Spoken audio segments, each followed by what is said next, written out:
I will be finding the difference quotient for this function using this equation. So the first step is to plug in the x plus h into the x's of this equation, and you'll get this. And then you have to cube the x plus h, and this is what you'll get. And then after that, you'll distribute the -5 and the 2. Can I move to the other side? Where am I? After that, you'll take your answer and you'll subtract it like it says here from f of x, which is your equation up there. And this is what you'll be getting. In the end, all you have to do is divide by h. So this is gone, this is gone, and this is 2, this is gone, and this is what you'll get in the end. Today we'll be finding f of g. Our first step is to identify what f of x is and what g of x is. F of x is x squared minus 5x, and g of x is x squared plus 3x plus 4. Okay. In order to get f of g, we need to insert g of x into f of x for every x.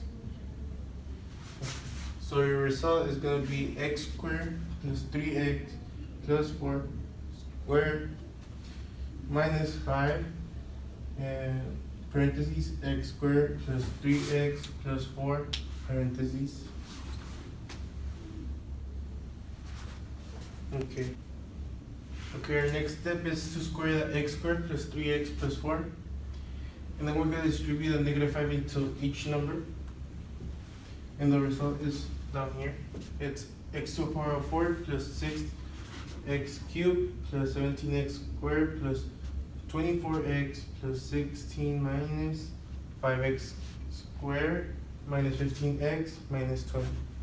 Then we're going to combine the like term. And we're going to put them in order from the biggest exponent to the smallest exponent, which is x to the power of 4 plus 6x cubed plus 12x squared plus 9x minus 4. And that's your answer for f of g. Step is to find g of f. In order to find g of f, we have to plug in f of x to g of x. So once we plug in x squared minus 5x into x squared and 3x, we get x squared minus 5x parentheses squared plus 3 parentheses x squared minus 5x parentheses plus 4. Then we're gonna distribute the 3 into x squared and -5x, and we're gonna square x squared minus 5x, and the result is x to the power of 4 minus 10x cubed plus 25x squared plus 3x squared minus 15x plus 4. Then we're gonna combine like terms, and our answer is x to the power of 4 minus 10x cubed plus 28x squared minus 15x plus 4. Now to find f of x, we're going to plug in f of x into f of x. So we're going to, our result is parentheses x squared minus 5x parentheses squared minus 5 parentheses x squared minus 5x parentheses.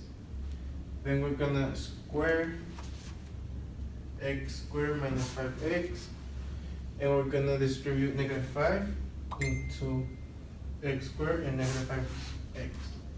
And the result is x to the power of 4 minus 10x cubed plus 25x squared minus 5x squared plus 25x.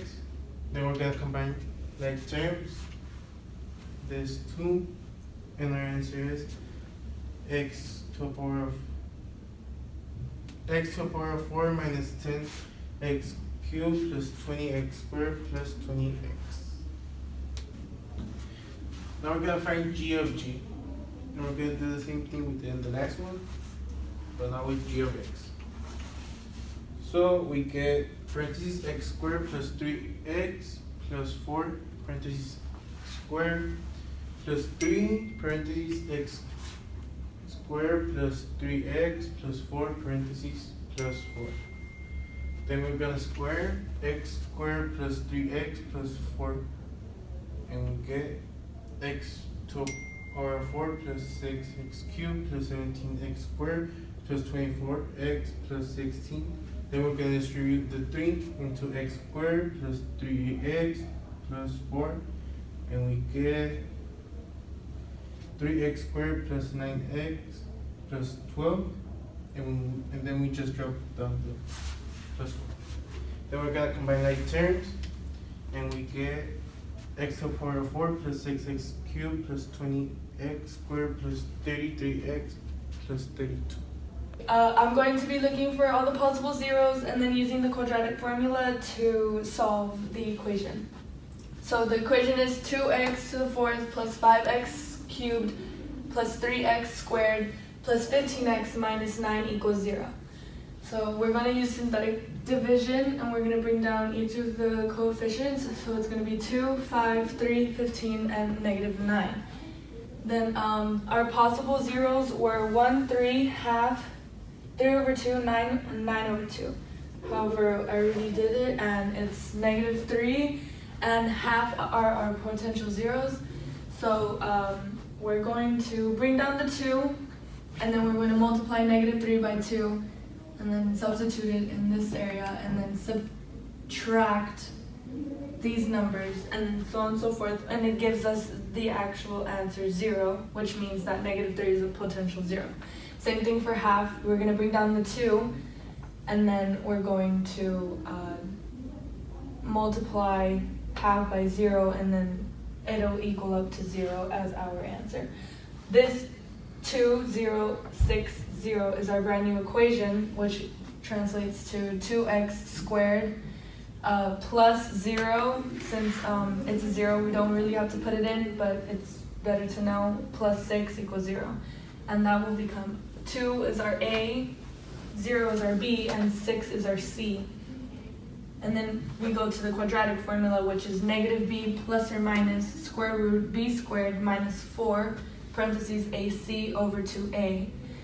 From our previous equation, we're going to use 2, 0, and 6, and we're going to input them. So now it'd be negative 0 plus or minus square root of 0 squared minus 4 times 2 times 6 over 2 times 2, which then solves into negative 0 plus square root of 0 minus 48 divided by 4. Then it goes over to plus or minus square root of negative 48 over 4.